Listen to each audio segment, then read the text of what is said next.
வணக்கம். நான் குருமூர்த்தி ஐயர், சேலம். வசுதேவ சுதம் தேவம் கம்சச்சானூரமர்தனம் தேவகி பரமானந்தம் கிருஷ்ணம் வந்தே ஜெகத்குரும். சர்வம் கிருஷ்ணார்ப்பணம். பஞ்சாங்க சூட்சமங்கள் என்ற தலைப்பிலே கரணத்தை பற்றின வகுப்பு ஆன்லைனில் ஆரம்பிக்க இருக்கிறோம். பஞ்சபூதங்கள் தான் பஞ்சாங்கமாக இருக்குங்க. பஞ்சாங்கங்கள்: வாரம், திதி, யோகம், நட்சத்திரம், கரணம். இந்த பஞ்சபூதங்களுக்கும் இந்த பஞ்சாங்கங்களுக்கும் தொடர்பு உண்டு. அதில் இந்த கரணம்ங்கிறது பிருத்வி பூதம், நிலம்னு சொல்கிறோமா இல்லையா? அது ஏன்னா நிலம்தான் அர்த்த திரிகோணம்.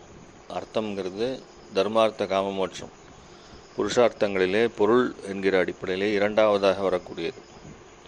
நிலராசிகளை தொடர்புபடுத்தி பொருள் என்கிற விஷயத்தை சொல்லியிருக்காங்க. அதனுடைய அதிதேவதையாக வர்றவர் புத பகவான். அதனால் பொதுவாகவே கரணத்துக்கு புத பகவான் அதிபதியாக வரார். புத பகவானும் நில வீடுகளும் ஒரு ஜாதகத்திலே பொருளாதாரம், வேலை இதற்கு மிக முக்கியமான பங்கினை வகிக்கிறது. இதை நாம் வர்க்கங்களிலும் போய் பார்க்கலாம். ராசியில் மட்டுமே பார்த்து பிரயோஜனம் இல்லை. ஏன்னா D10ன்னு ஒரு சார்ட் கொடுத்துருக்கானா இல்லையா? அதில் இந்த அமைப்புகள் மிகச்சிறப்பாக விளக்கப்பட்டிருக்கிறது. பொருளாதாரத்திலே முன்னேற்றத்தை எவ்வாறு அடைவது, எந்த திசாபுத்திகள் நமக்கு பொருளாதார மேன்மை, அந்த டைரக்ஷன் டுவர்ட்ஸ் கரியர். அப்போ புதன் என்கிற கிரகம் நம்முடைய பொருளாதாரத்தையும் நம்முடைய வேலை வாய்ப்பு, சொந்த வேலையாகட்டும் இல்லை வேலைக்கு போகிறதாகட்டும், அதே அவர் கையில் வச்சுருக்கார். அவருடைய காரகத்துவ ரீதியாக ஏற்கனவே அவர் வித்தைக்கு அதிபதி, படிப்பை அவர் கையில் வச்சுருக்கார். ஆக இந்த முக்கியமான விஷயங்களை எல்லாம் இந்த கரணத்தின் அடிப்படையிலே சொல்ல வேண்டியதாக இருக்கிறது. கரணத்திற்கு அதிபதிகள்லாம் இருக்குது. ஏதோ ஒரு அடிப்படையற்ற கரணநாதன் என்கிற விஷயங்கள் தமிழ்நாட்டிலே பிரபலமாக பயிற்சி செய்யப்பட்டு வருகிறது. அவையெல்லாம் எனக்கு தெரிந்தவரை எந்த மூல நூல்களிலே இருந்து எடுத்து தரப்பட்டது என்பது என்னுடைய அறிவிற்கு எட்டாத விஷயம். தவறான விஷயத்தை,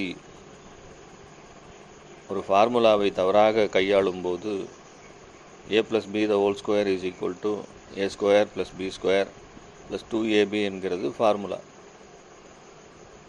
இந்த ஃபார்முலாவை தவறாக எழுதிவிட்டு கணிதத்தை போட்டால் விடை எவ்வாறு சரியாக வரும்?